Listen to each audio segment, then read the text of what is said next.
All right, so get ready because today we're diving into a deep dive back to school. Well, not exactly, but we're tackling the world of lunch lady speedrunning. Oh, yeah? We've got a great guide to get us started, some awesome leaderboard highlights, and even a request to break down some top runs. It's going to be fun. Yeah, sounds like someone is ready to trade in their mystery meat for some serious speedrunning secrets. You got that right. And for those who might not be familiar with the game, picture this.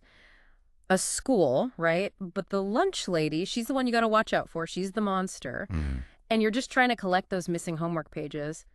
That's lunch lady in a nutshell. But you want to know what kicks it up a notch? What's that? The speedrunning scene. Oh, for sure. It's seriously impressive. And you asked about what makes those top players stand out, Yeah. which honestly, that's a question I love digging into. But before we go there, before we get to those crazy fast times, let's break it down a little bit.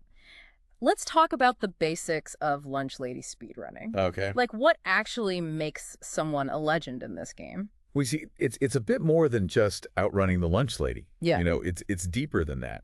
The community, they recognize different levels of skill. Okay.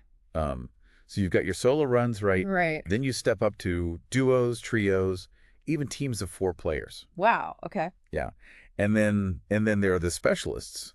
Now, these players, they're known for just absolutely crushing it on certain maps, holding those world records. Oh, interesting. So like they specialize in a specific school layout, know every shortcut, every hiding spot, like the back of their hand.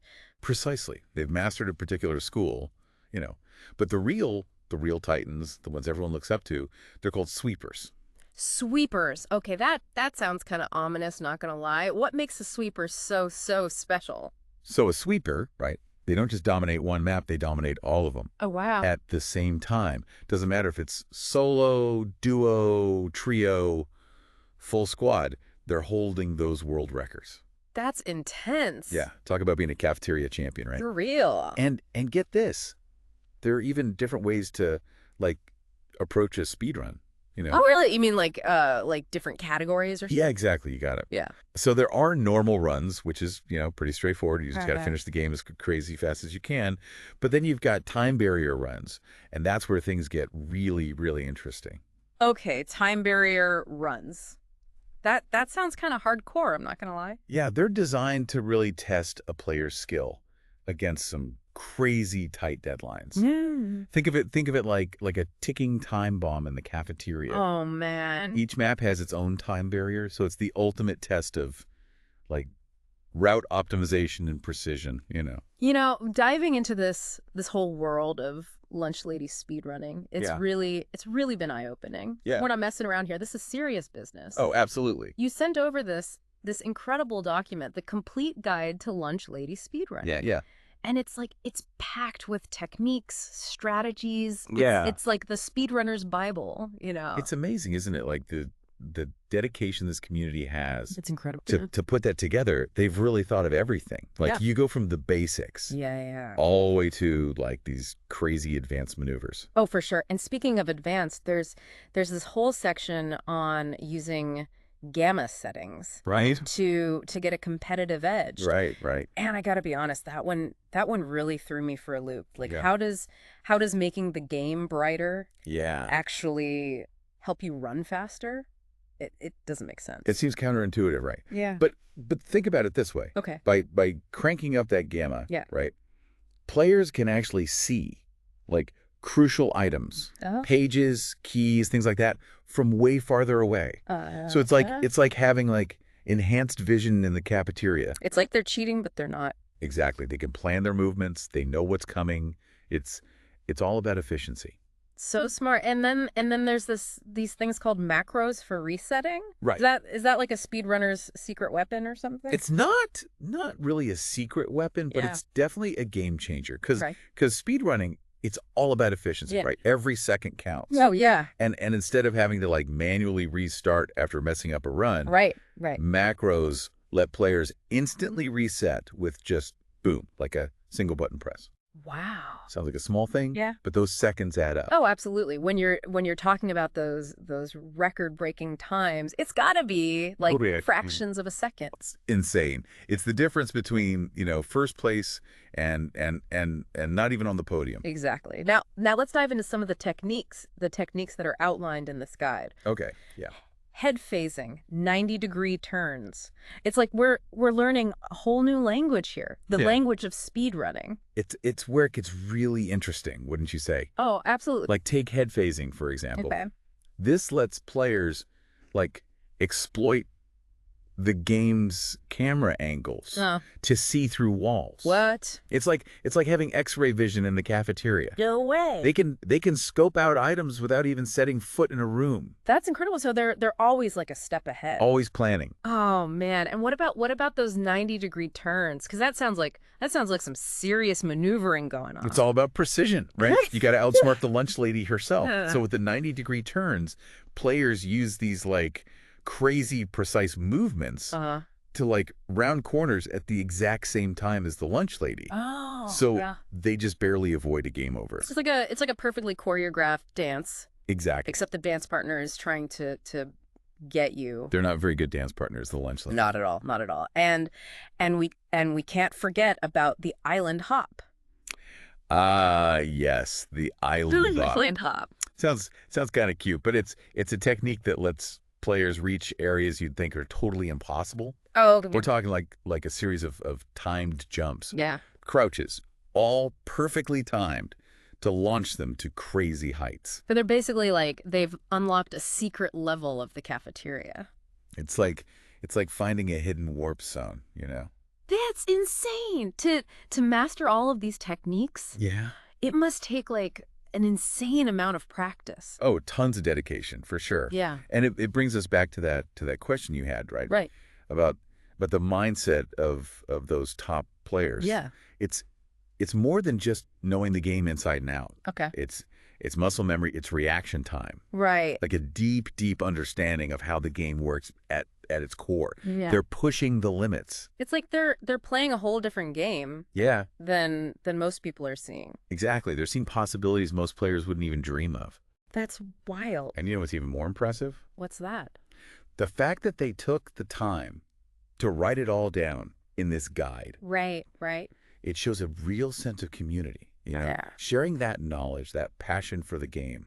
It's really something. All right. All right. You asked for it. It's leaderboard time. Yeah. We're diving deep into the top 5 normal solo runs on each map. Let's do it. Berksley, Cruxville, Habashi, you name it. We're about to see some crazy impressive times. Oh, yeah. I'm ready to be blown away. It's really something, because this is where all those techniques, Yeah. strategies we talked about, they all come together, Yeah.